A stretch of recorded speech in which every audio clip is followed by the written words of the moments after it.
name's Michael Snap. I am the director of the Career Development Center. If you don't know where that is, you should. If you don't, you should repent and find out. Know where it is, LC 409, more on that later. But welcome, and thank you for being here.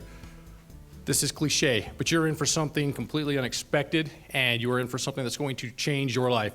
Speaking from experience, our speaker today is widely known to more than 300,000 people like yourselves as the author of the #1 selling advice book to students in the world. It's called Major in Success, Make College Easier, Fire Up Your Dreams, and Get a Very Cool Job. By the way, Patrick will be autographing his book, selling them up at where you entered right after this. They're $15 each. But besides being a best-selling author of 3 books, actually, Patrick is known on hundreds of college campuses as an impactful speaker, and we are honored to bring him to you today. Patrick's expertise is in helping you, the fortunate ones who are here, get the job that you absolutely love, and he walks his talk.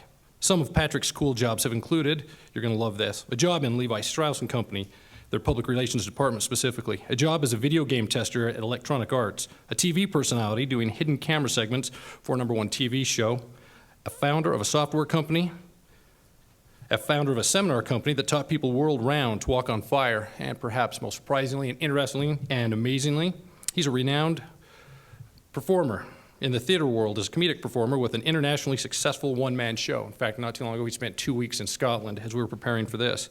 He's been on Good Morning America and The View and The Late Show and too many newspapers to name. He's also performed for HBO at the Comedy Central Theater in Hollywood. My 2 cents is that I met Patrick about 5 or 6 years ago at a conference, and I've gotten to know him pretty well since then. He inspired me through reading the book, actually, and through other interactions.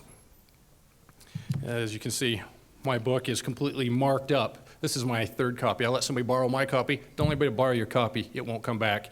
This is my 3rd copy. So, I knew we had to have him on campus because we love you guys, and this is one of the best things we can do for you is bring Patrick Combs, who's coming to us from San Diego. So please, give him a very unshy, warm welcome, Mr. Patrick Combs.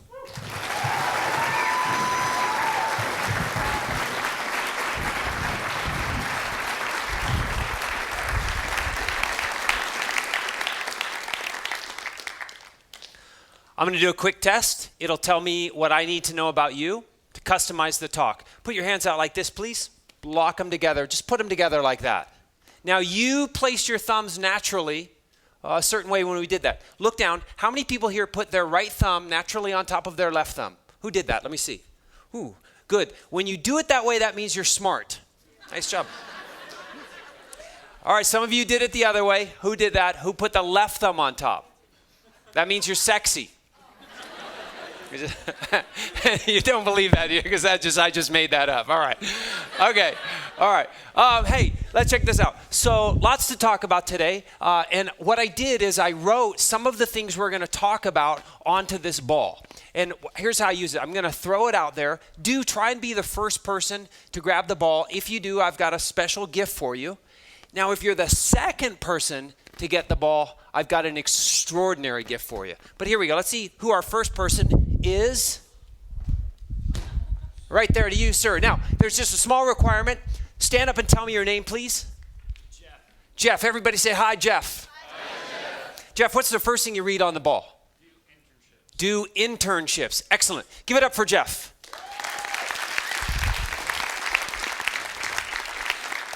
So, Jeff just won a free copy of my book. $15 stays in your pocket, buddy. There you go. Excellent. Let's try this over here. Nice tall guy. All right. Okay. All right. So stand up, please. Nice tall guy. What is your name? Brett. All right. Everybody give it up for Brett. First thing you read on that ball, Brett. Use career services. The people hosting this event. We're going to talk about why that's important. Good. One more time for Brett. Back here, Brett. Now, do you remember I told Brett that he gets the extraordinary gift? Okay, Brett, you ready for it? My name is Patrick Combs. Combs.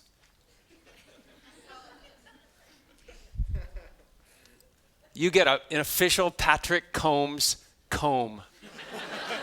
Oh my God, dude. Holy smokes, I'm so happy for you. There you go. All right. I know, it's just extraordinary, isn't it? Extraordinarily stupid. Thank you. Can we brighten the lights a little bit, please, up here on stage? Now, okay, so see how I use that ball there?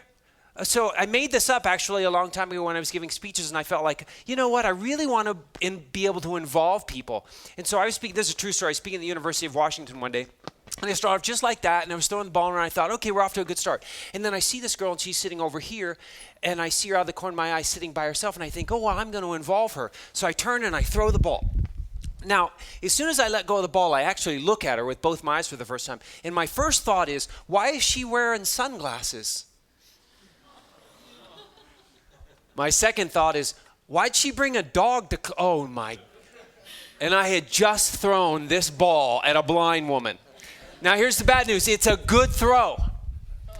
And my whole life is happening in slow motion. Now this is a true story. And she doesn't see it coming, and it smacks her right in the face. Now, true story, to her credit, it bounced and she caught it, which was astounding, but I barely noticed because I was in an absolute panic, having just hit the blind woman. And so in an absolute panic, this is what I did. I said, oh my God, I'm so sorry. Here's a free copy of my book. That is the worst day of your life, trust me. Oh my God. That is what I did, and I've never been invited back to speak at the University of Washington. No surprise there, right? Holy smokes. Okay, so we have so much to talk about. We have so little time. I'm going to take a 90-minute lecture, and I'm going to put it into 55 minutes for you. Some of you have classes. Here's what I beg of you. Give me 55 minutes. Don't leave early, please, because I'm having to cram a lot in here. Can we agree to that? Run to your class. Be a few minutes late to your next class. But give me 55 minutes because it's very disturbing if you walk out while I'm trying to do the end of the talk. Can we agree to that? All right, thanks. That would help me out a lot. Now, usually I save this for the last of the talk, but I put it up front here today. My bottom line with you, if you heard one thing out of my mouth, was follow your passion. Follow your passion. Let me give you a story about a guy following his passion. So I go to speak at Lehigh University in Pennsylvania. And I do a talk just like this. And then afterwards, I'm out in the lobby and I'm signing books for people and talking to people. And this guy comes up to me, he's a student, and he goes, Mr. Combs, can I do a card trick for you? And I'm like, oh, please do. I'm the one that's always entertaining. You entertain me. So he takes out this deck of cards. He does a magic trick for me that is really stupendous. I'm talking about as good as David Blaine. And so I go, whoa, wow, you're going to be a magician when you graduate?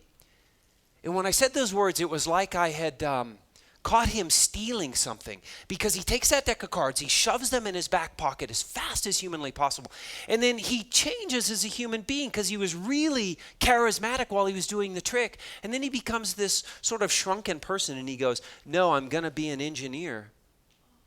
I go, oh, because you love engineering too? My dad's an engineer, and he says you can make like $45,000 a year out of college. I go, well, that's probably true, but I just gave a whole talk on why it's so smart to follow your passion, where that's really where your greatest success lies. You should be a magician. No, magic's just a hobby. I go, well, it might be for some people, but you are outstanding at it. You could be the next David Blaine. Oh, you should have seen the look on this guy's face. He's like, I'm not going to be the next David Blaine. I go, another 5 years, you could be, but okay, if you want to assume that for the purpose of conversation, let me say this then. You could be the next Michael Anthony. Who's Michael Anthony? I go, I didn't think you knew who Michael Anthony is. Michael Anthony is my friend. He's 31 years old. He makes a 6-figure living doing magic for fun on the college circuit. And I swear to you, I said, well, how old are you? He's like, I'm 20. I go, well, you're almost as good as Michael is. I go, my point is you don't have to be a celebrity to live your passion and do really well at it. I'm no celebrity. I live my passion. I love my life. And then I look in his face, and my friends, what I see in his face is really typical. I see fear in his face. Fear of really going for what he'd love to do, which is magic. But I understand this deeply because don't get me wrong. I've been afraid to do everything that I've enjoyed in my life. I was so afraid to become a speaker. I was so afraid to write this book. I was so afraid to publish this book. I was so afraid to go into comedy. I was afraid of everything. So I understand how fear threatens to hold you back from doing what you'd be really good at. So I go, you know what? We all need a mentor. I go, why don't I give you Michael Anthony's phone number and you call him and he could mentor you on how to make magic into your passionate life. And I look in his eyes and again I see fear. I don't know if you know this, but whoever's in the front of the stage can read your eyes. If you don't know that, you got to learn it, because the minute you get in front of stages, you start to go, oh my God, I can tell what everybody's thinking just by looking in their eyes. Like today, I'll look out here and I swear I will look and go, oh my God, that person is getting it. They are on fire. They're going to use this information. I'll look somewhere else during the talk and be like, it's just not their day, you know, it's just not me as their teacher. Like they don't care. And I'll look somewhere else during the talk and be like, they're drunk, okay?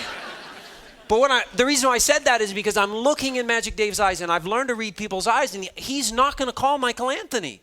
So in sort of one more sort of desperate move, I go, here's my phone number. I'll mentor you, call me. And I look in his eyes, I'm not sure if he's going to. Make a long story short, he doesn't. But about 9 months or a year later, I'm on the telephone with Michelle Watson in Career Services at Lehigh University. And I happen to mention him, I go, do you remember that guy? He told me his nickname was Magic Dave.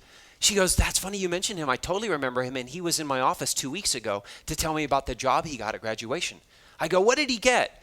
A job at an engineering firm. And he was excited because he's making $48,000, his first job out of college. And so that's what he really wanted. Now, this is a true story. 6 months later, I get my first email and my last email ever from him. And I memorized it for the purpose of sharing with you today. It says exactly this. Dear Mr. Combs, I hate my life. I never knew how awful life after college could be if you don't enjoy your job. I don't like mine. I make really good money, and then he puts it in all caps. Trust me, really good. Lower caps. But it's not making a difference. I'm miserable. I was writing to you today to ask you if you could help me think of other jobs I might enjoy. Sincerely, Magic Dave. Now, I care a lot. That's why I do these talks. So this is a very difficult email to get and a very difficult email to respond to. So I do my best. I go, Dear Magic Dave, look at your frigging name. What else can I say? Come on, man! Magic Dave! You know what, my friends? He doesn't do it. He couldn't get the courage, because it does take courage for you to go for that thing that you'd actually love to be, that thing that makes you come alive, that thing you do for fun, that thing that would really start to put the pieces of your dream life into place. But he doesn't, because fear is a very real force that stands against you during college. Now, I've been doing this long enough to know what people's primary fear is. People's primary fear is actually not making enough money. We all have money requirements. But here's the thing. My God, I went to San Francisco State University. I'm the first person from my family to ever go to college. I grew up in a trailer house. I was raised by a single parent. I understand poverty. I know what fear of money is. But I also know that when I got to college, there was something really bizarre. And I wouldn't figure it out till after college. The bizarre thing about college is that they only advertise about 5 jobs. I swear to you, they only advertise pretty much like, do you want to be a teacher? Do you want to be an engineer? Do you want to be a doctor? Do you want to go into business? It's a very short list, and they publish it over and over, and again, it's called the hot jobs. And they always tell you the salary for those jobs. Now, it gets even more bizarre. They always publish the entry-level salary.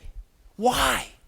Who cares if you're going to enter at that salary? Why evaluate what you should do with your life based on the first dollar figure they're going to give you, because you're not going to stay there long? What I think we ought to be interested in, what other jobs are there besides those 5, and how much do they pay after you've warmed up? Maybe into your career, how much do they pay? And that is a very different reality. But I didn't know it till I started living life. And then when I wrote my book, I put a chapter in here that does not exist anywhere else in the world, and it is called Money Matters. And then in this chapter, what I did is I went researching all those jobs you never hear about and you never know the salary of. And I called it the mind-expanding, options-enhancing, eye-popping chart of other jobs that make big bank, because I'm really into short sentences, okay? And then I started looking them up, and I was a little bit surprised. So we're going to make a game out of this, okay, around this fear of money. Now, here's how the game works. I'm going to show you 3 professions, starting with rodeo clown. You have exactly 7 seconds to turn to the person next to you, and each of you register your guess out loud. How much did this rodeo clown pull down in money last year? Begin.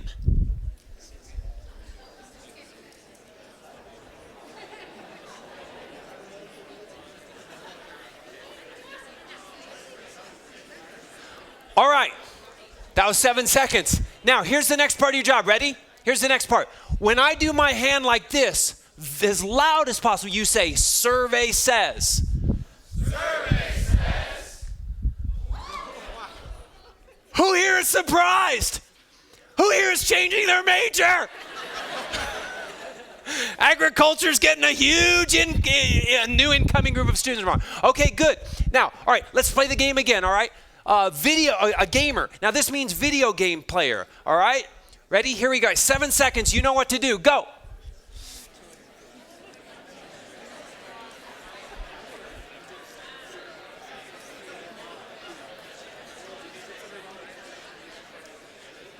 All right, here we go. Ready?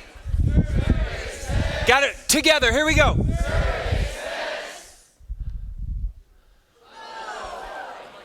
No way is what I heard. Okay, real life story about this guy, right? I met him last summer. His name is Tom Taylor, and I live in San Diego, and we have Comic-Con. Now, does anybody know what Comic-Con is?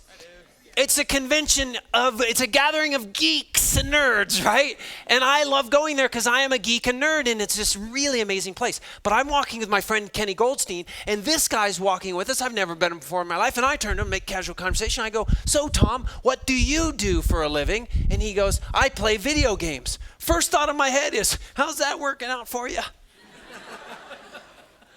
So I turn to him and I say something, I mask it, and I say something like, tell me, what's that like? He goes, it's pretty cool. I was on 5 million Pepsi cans last year, or Dr. Pepper cans, and I made $125,000 last weekend in Vegas playing video games.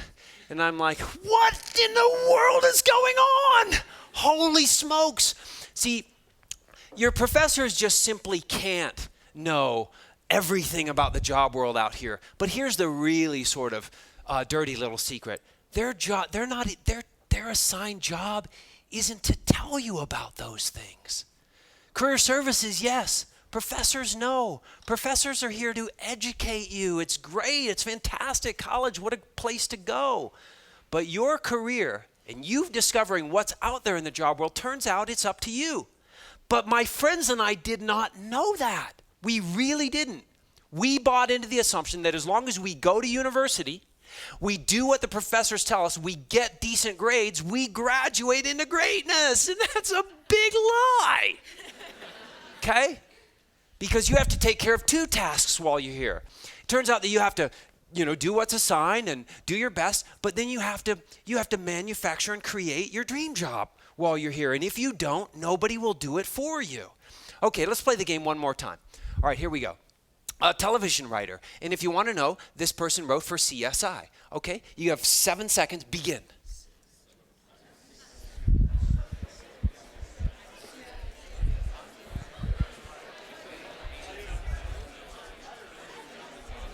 All right, time's up. Here we go. Ready?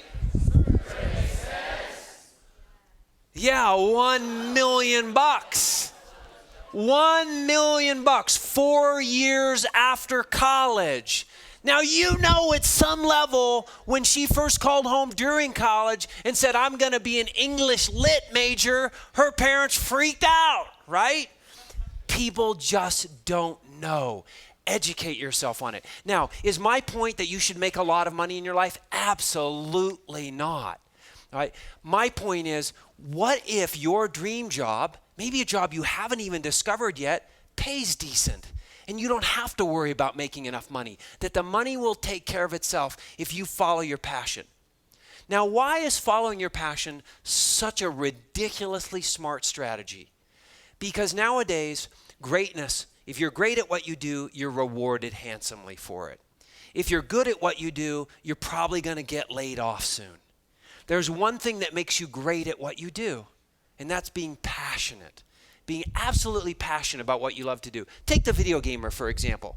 He's not your typical video gamer, okay? He's not.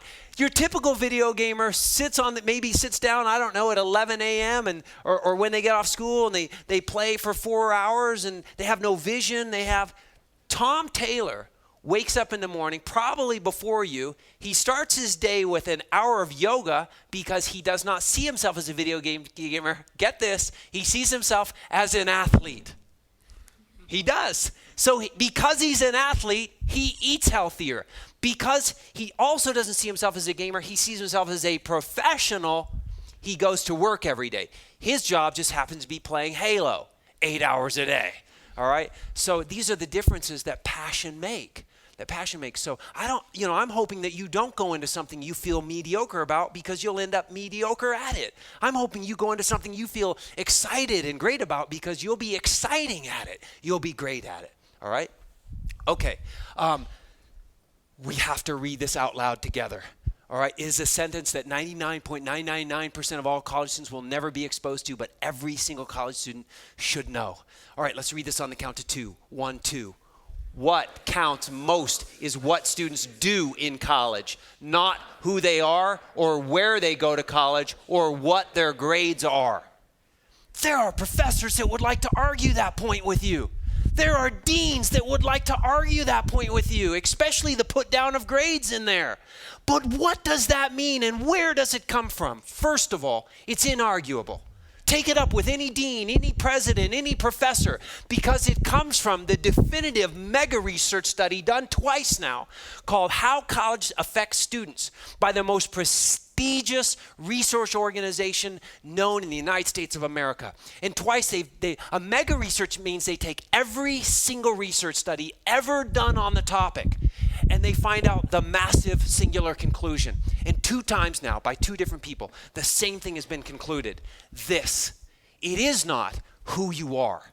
That means it is not what your current talent level is. It is not what your current IQ is. It is not who you are in that we don't need to know your parents were successful. It is not who you are and we don't need to know your address. We don't need to know how finely decorated or not your house is. It's not who you are. Then what is it? It's not where you go to college. It's not if you go here or you go to Harvard or you go to Yavapai Community College in Arizona, which you don't really want to go to, all right? I've been there. But seriously, it doesn't matter where you go to college, and that's shocking. Well, then what matters? It's not your grades. Then what is it? It's what you do in college. Well, what does that mean? Well, I didn't know what that meant until one life-saving day when I was going to San Francisco State University. Now check it out. You know my profile. I'm the first person in my family to ever go to college. I had a 2-point plan given to me by my mother. Son, go to college. Learn to work with your mind instead of your back like I do. My mother had 3 ruptured discs from working with her back. So she knew the value of learning to work with your mind. Okay? So I go there with a 2-point plan. Point number 1, go to college. Great thing to do. Number 2, second part of my mom's plan, not so smart. Get good grades. Yeah, get the best grades you can. Try and get good grades. But if that's your only strategy, you're in trouble, all right? Because I was in trouble. That's all I was trying to do. And then I tried to get a job. I started to start my profession. And I got to really compact this. I'd love to tell you in story form. But basically, what I did is I applied to 40 companies in San Francisco because I figured I'm going to make it a numbers game. 40 is a lot of work. And I put in an application to 40 different companies, and I got 0 responses. And that's when I knew, I don't know what I'm doing. And that's when I was desperate for the first time. And desperation will cause you to do crazy things. And so the crazy thing I did, and it's crazy because literally research shows that less than 78% of all students will never once do this in college. And I almost fell in that category, was I decided to talk to my professor. before or after class. And it wasn't about something that wasn't related to class. And so when I couldn't get a job, I thought of one professor, Dr. Deborah Lowe, and I stopped her in the classroom, and I go, or right before class, and I go, Dr. Lowe, you know how you're always encouraging students to come to your office hours to talk to you? Sorry I haven't been in there yet, but I was thinking of coming, but I wanted to ask you a question. If I come in there and I just want to ask you for career advice, because you had an amazing career, would that be okay? And she goes, sure, hon, yeah. You don't have to talk to me about class. A lot of students come to me for career advice, and I think that I'm helpful. Please do. Oh, good. Okay, then I'll sign up for them. I'll see you in your office hours. Well, in case you never get around to it, because a lot of students say that they will, and they never do, to be honest with you. May I tell you something while I have your attention, because you seem sincere about wanting to be successful when you graduate? Oh, please do. All right, hon. If you want to be successful when you graduate from here, you need to understand that the most important homework you're ever going to do is never going to be assigned. Capiche? And I'm like, WTF? What are you talking about? She goes, do you understand? I go, I think I understand that you're saying that there's more homework and you guys hit it. And that's not cool. I did not understand what she meant by the unassigned homework. But she said, come in class and I'll show you exactly what I mean.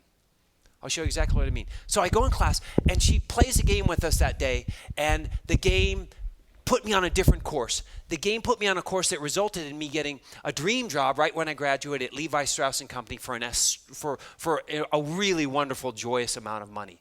I succeeded where students from my friends from Stanford, from UC Berkeley, from all the universities with better grades around me didn't. And that's when I realized the value of the game. So I came here to give you an opportunity to play the game. Everybody stand up. We're going to move quickly, so follow my instructions fast, please. Turn to somebody here you don't know, shake their hand and say, nice to meet you, I'm so glad you're here.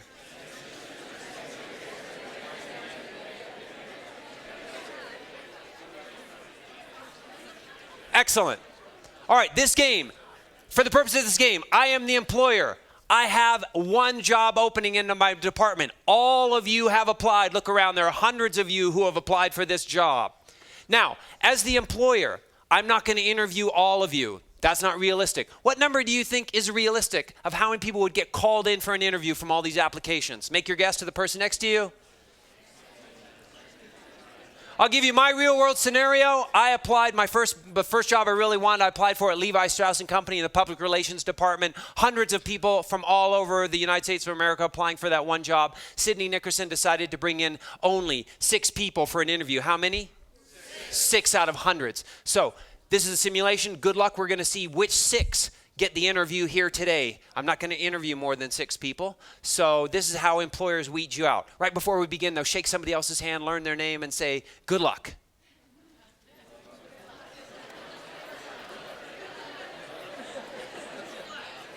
All right, here we go. Put your hands together in the job-seeking position. So please let me get this job. Good. All right. Keep your hands up. Gosh, some of you are like, oh, please let me get, oh, my hands are so heavy. Oh, my God, my hands are so heavy. Come on. You can't be lazy. There you go. All right. Now, so the first thing I do is I get all these interviews or all these applications or cover letters, resume. I go, okay. All right. If you haven't done an internship yet, please sit down.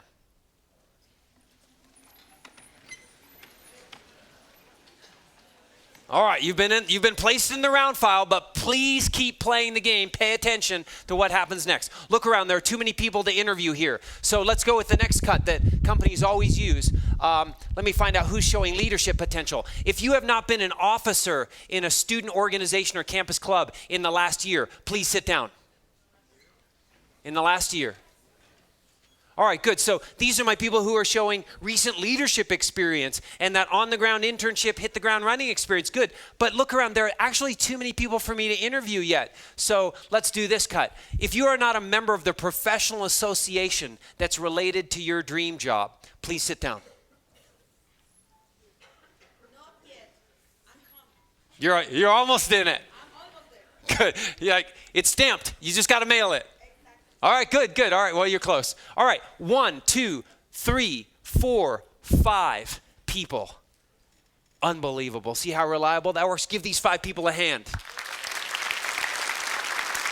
Take a seat. So check this out. Now, let's reread that first sentence again on the count of 1. What counts most is what students do in college. That's what Deborah Lowe started to teach me, is the unassigned homework that makes the difference. And I started learning it 1 week at a time with Deborah Lowe and implementing it, and it really created this huge shift in what I was able to do with my life. Now, does it just work for me? Let me tell you something. And this is sort of a confession because it dates me. It dates me. I've actually played that game that you just played on over 1,000 campuses. That's a big number. In every state in America, from Ivy League universities on the East Coast to Ivy League universities on the West Coast, to almost every university in between, for over a decade. And never once has that game failed to leave less than 10 people standing. Whether I had all seniors or I had all freshmen. Whether I had this many people or I had 2,000 people. So think about that for a moment, because it's life-changing if you want it to be. What that means is if you can do in college what it takes to be standing at that end of the game, you can bet, you can take it to the bank, you will be outstanding when you graduate into that job market. You will have done things that 99% of the population never does. So what are those things? Let's take a really close look. First of all, run a student organization. How many people here have been an officer in a student organization? Put your hands up high and proud. And everybody take a look around. Okay, so just to pin it down in my reality, I joined the San Francisco State Advertising Club. I became the public relations director. Yes, that helped a lot when I was applying in the public relations department of Levi Strauss and Company. But what I'd really have you know is it's when college really became enjoyable to me. When I finally started running a campus club, I finally started enjoying my education. Second thing, do internships. Raise your hand if you have done an internship. Good, put it up now. Keep your hand up if you have done 2 internships. Look around, people. I really want you to notice people are doing internships, some of them more than 1. Keep your hand up if by chance you've done 3 internships. 3 people in this room have, myself and these 2 people. Now, here's what I want you to know. 1 internship. Please don't graduate without 1. That's like shooting yourself in both feet. 2 internships is twice as good as 2. All right, it's just really much better. But you came in here, if you came in here wanting to know how to be successful, you're looking for the magic number of 3 or more. What's the magic number? 3. Yeah, 3 or more. Now I know that to be a fact. I did 3 internships in college. The first 2 were very rinky-dink, but the third one was fantastic, and it turned into a really spectacular job, as many great internships do. But when I wrote my book, my publisher required me to go out and interview 50 students who graduated into walk-on-water jobs and find out what was their secret in college. That's the unassigned homework I'm teaching you right here. Almost every single one of them had 3 internships in college in common. All right, so internships, great thing to do. And study overseas. How many people here would have studied overseas? Let's see, how many people have done a study overseas? 1, 2, all right. How many people here would love to study overseas? Oh, look around, that's almost everybody. Did you see that? Okay, good. Join a professional association. In a longer talk, I'd have time. But I'm only gonna tell you this. Write that tip down and put next to it career services.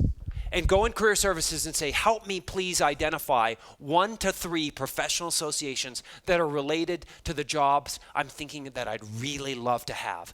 Because if you're looking for a shortcut, this is the shortcut, all right? There came a time in my life when I wanted to be an inspirational speaker. I knew no way to become an inspirational speaker. I knew nobody to turn to ask how to be an inspirational speaker.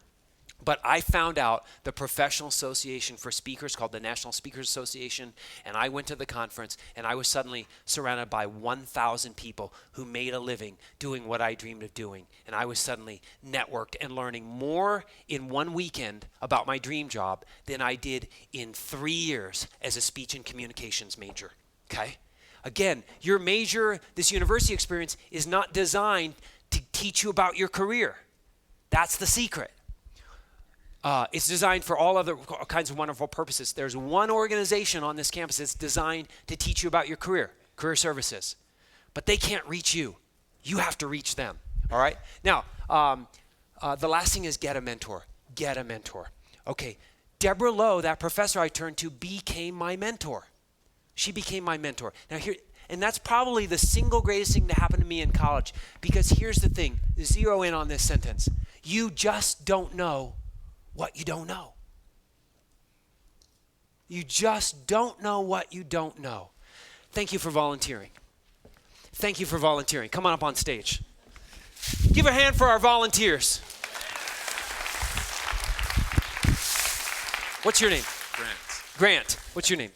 Heather. Grant and Heather raised their hand to volunteer to race, to have a friendly race, to blow up these 8-foot-long balloons. Now, you're going to help them. This side of the room over here is on Grant's team. And you're going to cheer him on while he does it. Show him how much energy you're going to give Grant. Go. Hold on. So many of you are great, but we need 100% participation, so put down that cup. Take your hands off your lap. 100%. If I see you not participating, I'm going to swap you in for Grant. Ready? Show Grant what you're going to do for him again. Nice. There we go. Thank you, bro. Good. Okay. Now, Heather, your team is going to outdo their team from the start. Let's hear it. Ready? Heather. Oh, you're the odds-on favorite. All right. Heather, Grant, are you ready? Blow up those balloons as fast as you can. Are you ready? Yes. All right. On your marks. Get set. Go. Bring it up. Go. There we go. Come on.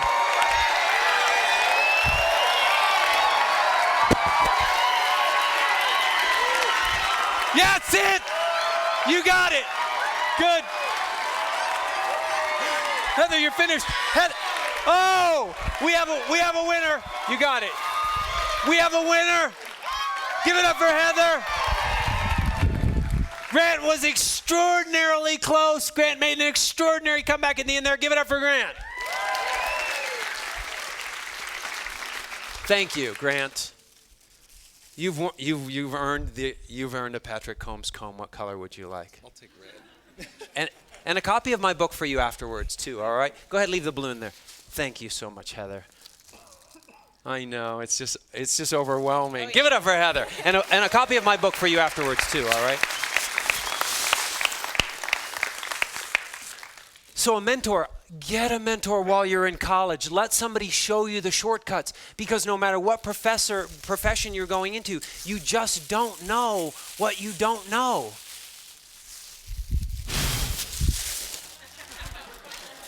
You can give it up for that.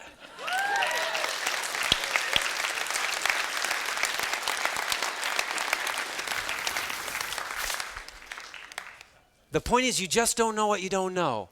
But somebody else does. And if you can enlist them as their mentor, they will show you shortcuts. Deborah Lowe was constantly showing me shortcuts to my career. And unless you choose to do it alone, for some reason, because you like a more painful path, then you can choose the opposite. And you can choose to get mentors and build a team that advances your career. That's why I'm really big on, go to career services. They're in business. They're funded by you. You pay their salaries. Go in there and say, hey, I'd like to add you to my team to help me get a great job. But see, most students make the mistake of doing this their senior year in the last semester when career services hands are pretty much tied. It's really hard for them. But if you get in there early, it's an extraordinary advantage. Okay, read this out loud, please, on the count of 2. 1, 2. 48% of graduating high school seniors reported they wanted to go overseas in college. 1% actually go. Give yourselves a hand for reading the last line. You're really on that. All right. Okay. All right. So, why this slide? Actually, I don't put this slide up here because I care for you to know that most people don't go study overseas. I put it up here for a much grander reason. Because this slide is why it's so easy and possible for you to be outstanding. Because this isn't true just for overseas. This is true for every bit of that unassigned homework I gave you. See, what I've learned clearly from my life experience is, oh yeah, most people plan to have a great job. Most people are going to do this cool thing. Most people are getting ready to do this cool thing. But most people actually never go out and do those things that they're planning on doing. They just get swept up in the tyranny of urgency and what everybody else is assigning them to do, and they give their dream life away.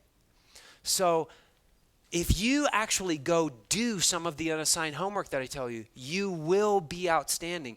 And the outstanding people, at least in the United States of America, get a disproportionate amount of rewards.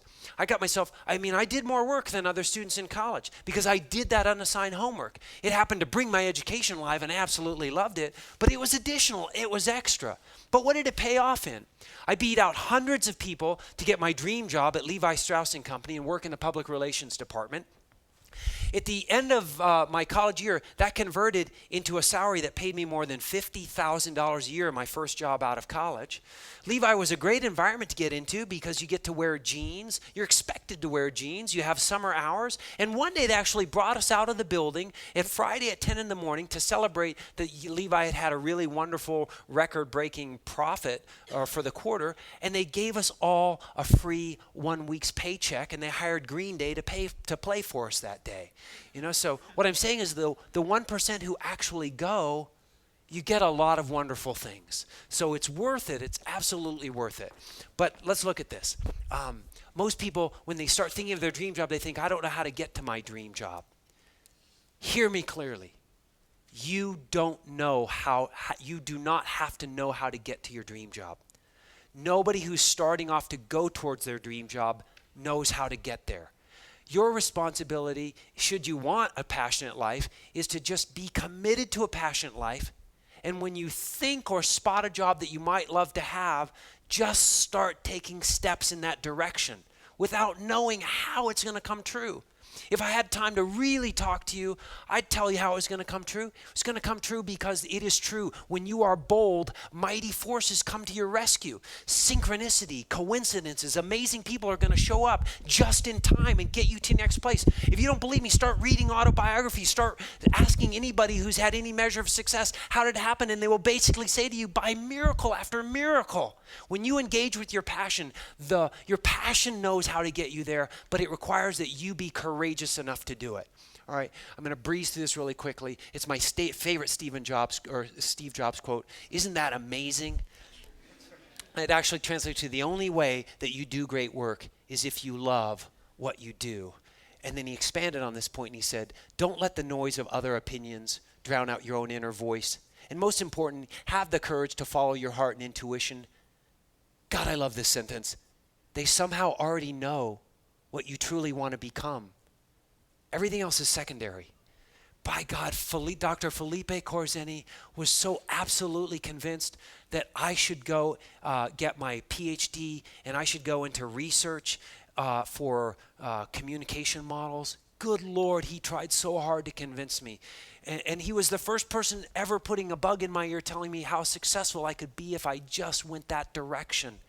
But the truest words Stephen Jobs ever said are these when he said, but somehow you know whether that's actually for you or not. And somehow by the grace of God, I knew that being a researcher and a PhD person wasn't who I really was. I didn't know what it was yet. It would be 4 years before I discovered it was speaking and writing and doing theater shows. But you do somehow know, is this who you truly are? Does this make you come alive or not? Say no to the things that don't make you come alive. Say yes to the things that do, all right? I'm going to tell you one more story before we get out of here. And before I tell you that story, I'm going to explain my 2 books. Major in Success, as was mentioned up top, the best-selling book in the world to help students figure out, what do I want to do with my life? What is my passion? And what steps can I take during college to get there? And how do I get over my fears of going for that? I'd love everybody to take home the book, of course. It's my best work. But I know so clearly that everybody won't, that I don't even bring near enough copies. Now but this is interesting. Because listen, this is really interesting. My book costs $15. If you buy it, if for any reason ever in your entire life you go, I want that $15 back, all you have to do is send me back the book. I don't care if you demolish the book. I don't care if the book got your dream job, you wrote on the pages, you tore it out. If you want your $15 back, mail me back the book. So I'm the one buying pizza that night. But here's where it gets really bizarre. Now, when you mail the book, wait for your check. My office will send you a check, but we won't send you a check for $15. We'll send you a check for $20. There are entrepreneurs right now thinking, I'm going to buy 5,000 copies. No, you're not. But I told you this was bizarre. What's bizarre is, remember, we already learned, not everybody goes. Most people actually don't go. No matter how sweet the deal is, no matter how great their passion will treat them, Magic Dave didn't go, people don't go. That's why I don't bring enough books. Because I know, most people won't take a risk even though there's $5 to be made. It's just most people don't. And that's why those who do get all the rewards. Okay. Now my other book today it's a book, but I'm out of copies of this book right now.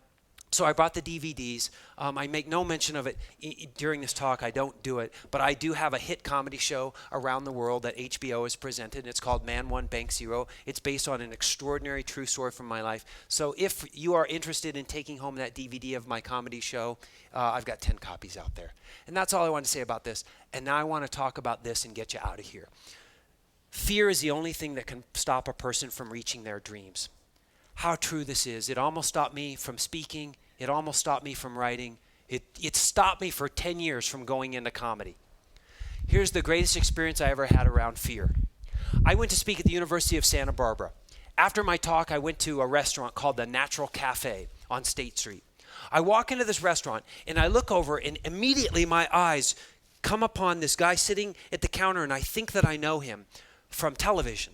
I think that it's the first celebrity I've ever run into, Marcus Allen. Legendary football player for the Oakland Raiders. He won the Heisman Trophy. He won the Super Bowl. He was most valuable player in the Super Bowl. He's in the Hall of Fame. He's a CBS correspondent. I've never run into a celebrity before. I'm thinking he's eating by himself. If that was really Marcus Allen, he'd be surrounded by people asking for his autograph. But I move in closer, and sure enough, it is. Make a long story short, I know it is because he's dressed in all Nike. He has huge diamond earrings, and he's got a Super Bowl ring on his hand. Now, I don't know why, call me a wimp, but just in the act of walking up to talk to this man, I get crazy nervous. I mean crazy nervous, and my head is spinning. So when I start talking to him, he's polite. He turns to me, puts down his book, and he's just nodding and listening, and I think that's polite, and I'm appreciative of it. But I'm babbling. I'm babbling like a madman. And then this thought goes off in my head. Patrick, you are 135 pounds, and you sucked at football. You're embarrassing yourself, and you're wasting this man's time. Just ask him your question and get out of here. So I go, Mr. Allen, can I ask you a question before I go? What does fear mean to a guy like you? And when I asked Mr. Allen this question, I will never forget how dramatic the change was. He puffs up, and his eyes get bigger, and they stop blinking. I swear to you, they stop blinking the rest of the conversation. I never see them blink again. And he goes, "You just brought up my favorite conversation." And I go, I just wet my pants. What I'm about to tell you, I'm more proud of than any of my football accomplishments. You see, I grew up in San Diego by the bay, but I was afraid of the water. So for me, every day after school, from elementary all the way through college, was my buddies trying to get me to go in the water. Hey, Marcus, we're going to the lake. Hey, Marcus, we're going to the ocean. Hey, Marcus, we're going to the pool. I'd make up an excuse every time. I made up more excuses than you can ever imagine. As a matter of fact, I kept this up for 36 years of my life. It wasn't until 2 years ago that I decided it was time to attack that fear. And I'm like, am I bothering you, Mr. Allen? Because I can go. Now, he's very powerful. He's inner powerful. You just feel his inner power. And what did he just tell us? The man, as a celebrity at 36 years old, is going to take swimming lessons. God knows that's going to be printed in the paper, and that's going to be scary. So I'm impressed. But I was wrong. So I signed up for scuba diving. And I'm like, you're skipping a step. Oh my God, you're skipping a step. I've scuba dived before. And I said to the man running them, I don't want to start off in the pool like everybody else. I want you to start me in the ocean. I'm like, no, you don't. No, you don't, dude. It's so scary. Be careful what you ask for. Next thing I know, I'm 60 feet under the Pacific Ocean, being told to share my respirator with my dive buddy. Have any of you done scuba diving on that big lake out there or something? So I did. Just in case you don't know, this is the hardest part of the dive test. You're underwater. You have to take out the only thing that's keeping you alive. You have to hand it to your buddy. They're supposed to put it in their mouth, breathe for a while, and then give it back to you. All right? And if you mess up in the process and you suck in some water, then you want to shoot to the surface. Your body just wants to shoot. But if you do, your lungs will explode on the way up, which is not a good thing. Okay? So it's really scary. When I was doing it with my girlfriend, and it was time to, I looked at her and I'm like, I'm not sure she'll give it back. You know? So, but listen to what Marcus Allen goes. And I screwed up. And I started sucking cold salt water into my lungs, 60 feet under the Pacific. You want to talk to me about fear? That's scarier than anything I ran into on a football field. But what I discovered that day is I could get past my fears. I could take action anyway. And I discovered I love the water. But you see, I did not know that I love the water for 36 years of my life. That's what fear will do. Cause you to miss opportunities you would otherwise have enjoyed. Death will kill you once, but fear, if you let it, will kill you over and over again. So we're going to end like this. I'm going to pick one of you now. When I pick you, you're going to come up and give us a 3-minute motivational speech from center stage. You have to do this. Come down quickly when I call you out. And what I really ask is give it your all. Throw your heart, throw your soul into this 3-minute talk. Let's have it be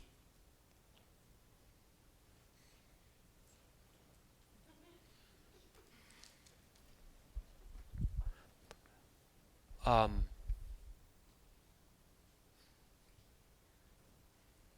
not actually going to pick any of you, but what you're feeling is fear. You feel that? Does that suck? All right, last words. Last words. Hold on, last words as a takeaway. And if you have questions, please, out there, and do connect with me in any way you like. But here's the last words. Think about this because it could be a lesson for you for life. There are hundreds of us here. There was a 1 in like a 300 chance that I would pick you, but it didn't feel that way because your fears lie to you all the time to keep your life small. So when you go to study abroad, you go to get an internship, you go to walk up to that favorite person and ask him to be your mentor, when you dare to live your dream life, you're gonna feel that. Remember, it's a lie. And do it anyway. Thank you so much, my friends. Thank you so much.